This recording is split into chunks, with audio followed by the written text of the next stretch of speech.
Hey there, this is Kyle with Malibu Canyon Leather. Wanted to pass on a couple more tips on the 801 style skiver. Thank you very much for the feedback that I got on the first video. It's my goal to give you guys tips and tricks to make your lives easier, especially since there's not a lot of information available online about setting these up and using these to the best of their ability. So anyways, first and foremost, I want to thank Flow on YouTube. He's got a great channel that really covers in depth how to set these up to get them to where they should be before you start using them. Highly recommend it, and I'll go ahead and put a link in the description as well. But just a run through with my machine, I have a Consew DCS S4. I use this mainly for watch straps and wallet pieces. Very, very helpful. So some of the tips I want to give you are thinning down extra thick leathers down to, I've gotten it down to 0.6 millimeters. Had a conversation with a guy at a local tandy, said that he was selling one of these machines because he wasn't able to do thick leather on it. And I think that's false. There's so many things that you can use with this machine, and you don't necessarily need the upgrade of this machine that has the powered upper foot as well, because there's a couple things that you can do. Other things about my machine that are a little bit different, thanks to Flow as well. I changed out my feed foot to a metal feed wheel. I don't know if that's necessary or not, based on what I've experienced with this machine since, but I seem to like it, so I haven't swapped it out back to the standard grinding wheel style feed wheel that comes with most of these machines. So anyways, yeah, so I'll set up another view of this and get right into it. Yeah. All right, so we're set up with our machine here, and I want to explain a couple concepts, which may be basic, but it's worth repeating just because this is the concept of how the machine works. So you have the top foot on your machine that provides the pressure on the top of the leather, and then the feed wheel on the bottom that provides the upward pressure to help keep the cuts uniform. So with this, as you put in the leather, the feed wheel will react to the thickness of the leather and will try to create that difference from when the foot is set down. Your thickness of your leather will help push this feed wheel down. And so when you're skiving down thicker things, what will happen if you've tried is it creates a lot of feet marks on it. And I've tried to get around that before I learned this trick with special feet like this one with the roller on it. All these I got on Amazon. This one as well. This, because the roller is flat, it creates more of like a concave skive. Just kind of experimenting with a bunch of different feet. But the trick is to adjust the feed wheel on the bottom to match your leather. Now, normally when I'm doing thin skives, maybe 3-4 ounce leather down to, you know, a millimeter or 1.2 millimeters, I usually keep it in this set position. And what this is, I'll turn on the light here so you can see me. It's a little bit hard to see, but you can see that there's very, very minimal clearance between the feed wheel and the bell knife. And I do that because that helps control the thickness appropriately. And the way I set this up is you have a couple different adjustments. You have this adjuster wheel right here, which helps set the depth of the wheel. So if I turn it to the right, you can see that I'm creating more of a gap in between the feed wheel and the bell knife. And then going back to the left makes it close. From what I've heard, I've set mine to about 0.1 millimeter clearance. And the way you can do that is if you go to like AutoZone or something and get a thickness gauge, like feelers. This I use for setting valves on my cars.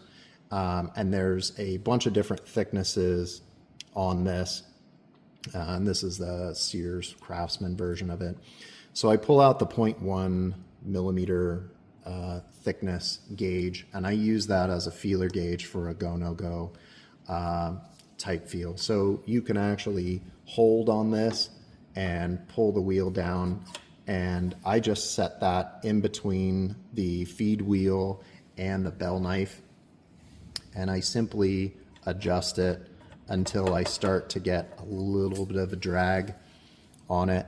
And this front foot right here, if I adjust it, this will change the tilt of the feed wheel. And what you want to do is you want to make that uniform across the bell front to back. Now there may be a reason to set it up differently. I'm not going to get into speculation on that because I feel like this is probably the best way you can set it up, and then adjust how the leather skives with the foot there. If anybody else knows why you would have this set anything other than 0 against the curve of the bell, I'd love to hear it.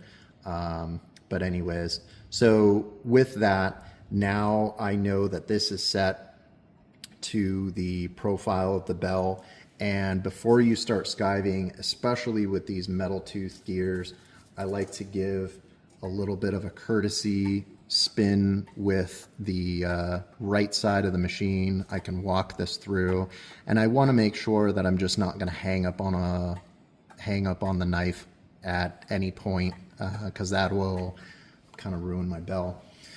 So anyways, now when you're thinning thick pieces, for example, I've got this thick leather right here. I don't know, maybe this is 7/8 ounce.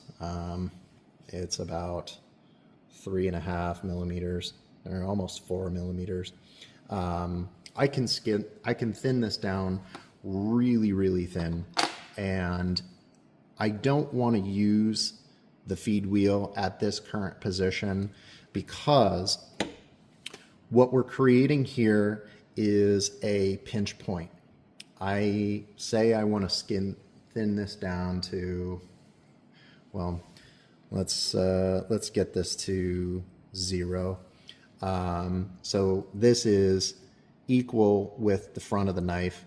If I try to push this thick piece of leather in there, I'm creating a really big pinch point where it's going to push the leather, try to push it harder than it's really meant to go.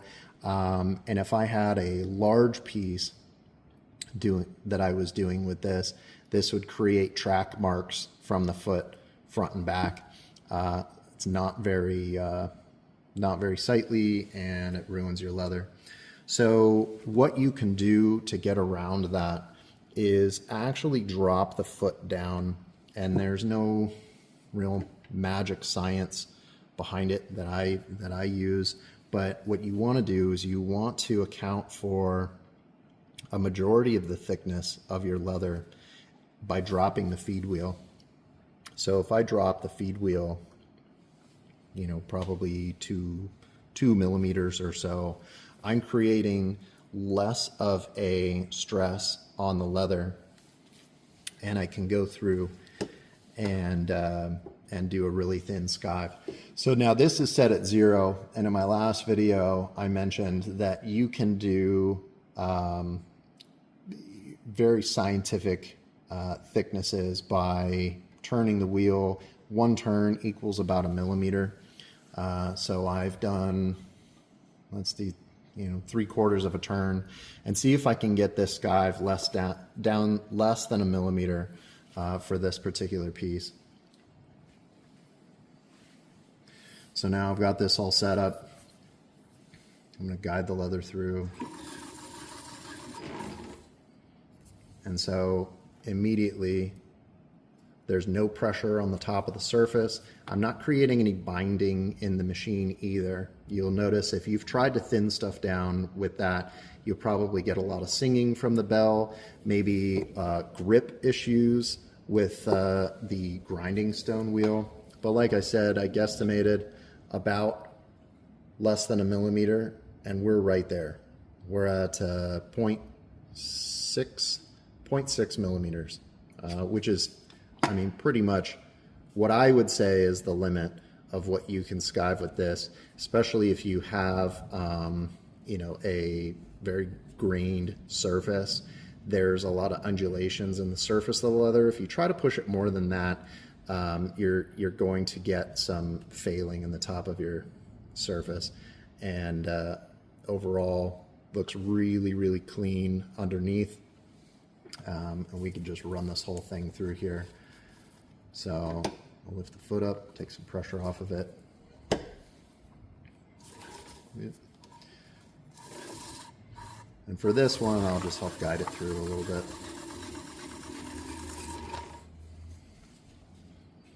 And I mean, that's pretty much perfect.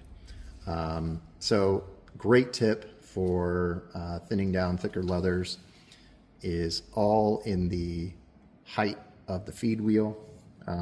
Play around with it a little bit and see what you think. I've thinned down stuff that's thicker than this. The only thing that you'll want to be aware of is that as you are thinning down thicker leathers, there's going to be a lot of leather that gets underneath the feed wheel, and there may be some you know, it'll create a lot of just junk under there. So you want to make sure you clean out this area really frequently. And then you can see the side effect of having that metal feed wheel is that you will get track marks on the bottom of your leather. And sometimes I've seen that carry over to the surface. If I'm doing a zero skive, sometimes I'll see a little bit of ripples in the bottom of the leather. I know that Peter Knits, when he does his skiver videos, he uses the rubber feed wheel version. I tried to use one of those in the past.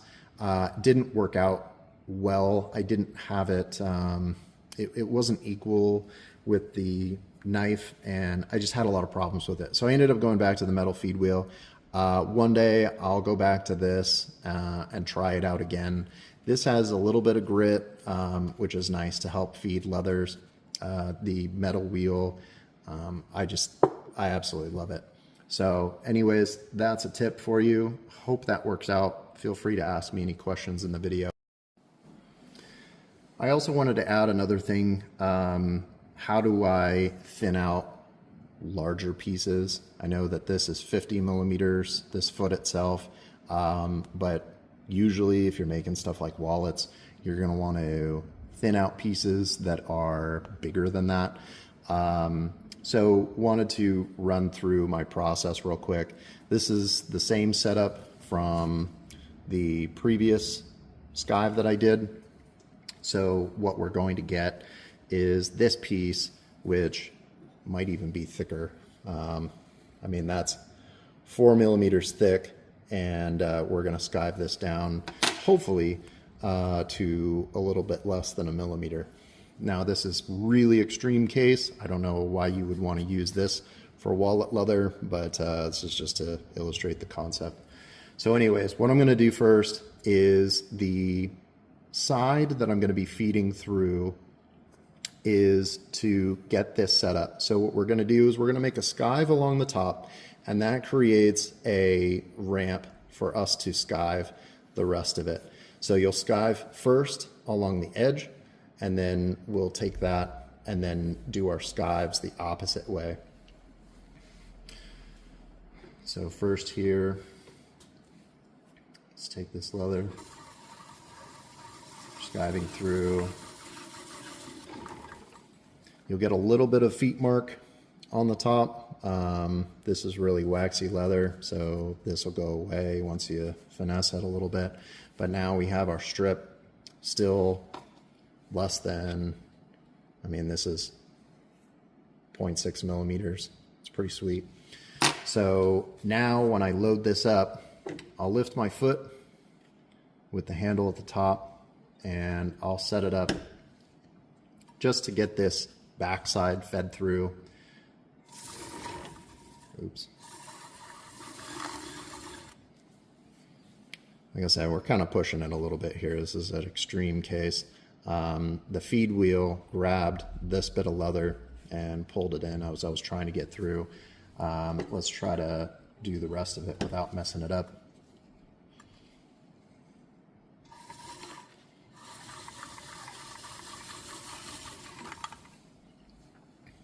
More feed mark here. Like I said, this is kind of an extreme case, so rubbing that with your fingers will make most of that go away.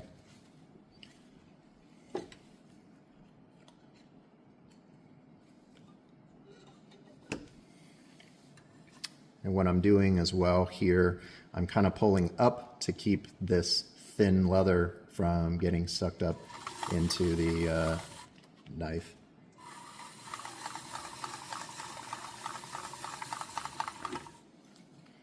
And I can hear a little bit of knocking underneath. I should probably reach out.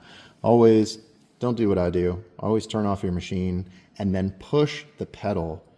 Because when you turn off these machines and you want to clean it, sometimes if you stick your feet up or hands up in there and the energy is not drained from this machine, this bell knife will spin and it'll get your fingers. So best practice, turn off the machine, and if you push the pedal one more time, you can see that there was a little bit of energy left in that machine.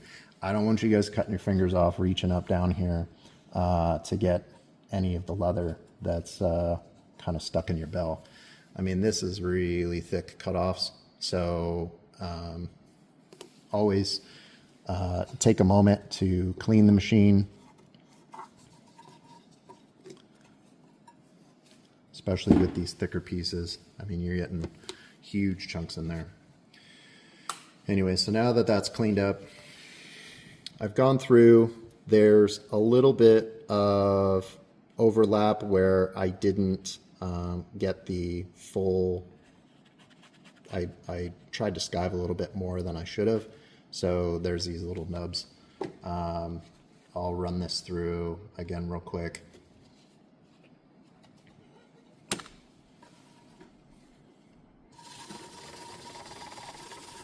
I'll gently pull up. Oh, man. Well, I ruined it. But you guys get the point. So what I have here, 0.6 millimeter skive out of something that was originally 4 millimeters. I mean, that's, you can't ask for more than that. Anyways, hope that tip helps as well. Sometimes with these, I'll cut out the wallet blanks first and then skive it through, and then I've done it the opposite way where you take a larger sheet, run it through, and then you can cut your wallet blanks off of that. Whatever your preference is, I'm sure it'll be great. Anyways, thanks again. I appreciate it. Bye-bye.